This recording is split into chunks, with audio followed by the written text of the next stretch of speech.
ont même parfois des petites reprises. La grande différence, c'est ce qu'on décide de mettre en place ensuite. C'est pas grave d'avoir une semaine un petit peu moins bien, d'avoir des écarts, d'avoir une semaine de vacances, d'avoir des petites reprises, d'avoir des invitations. Ce qui compte, c'est ce qu'on met en place derrière et de toujours avancer. Même si on a repris un petit peu, si tu remets en place derrière, eh ben, tu auras des résultats. Et la grande différence, elle est dans ce que tu décides de mettre en place derrière.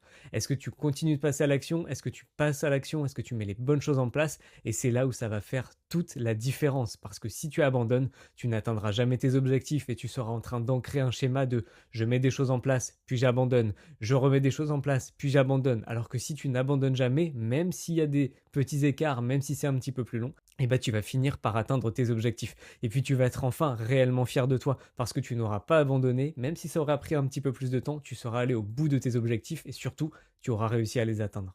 Sixième et dernière erreur que je vois tout le temps, c'est que la vérité, tu n'as pas pris de vraies décisions. Tu te dis, ouais, j'ai peut-être envie de perdre un petit peu de poids, mais est-ce qu'au fond, tu en as vraiment envie déjà? Et surtout, est-ce que tu l'as vraiment décidé? Parce qu'au-delà de le vouloir, ce qu'il faut, c'est le décider.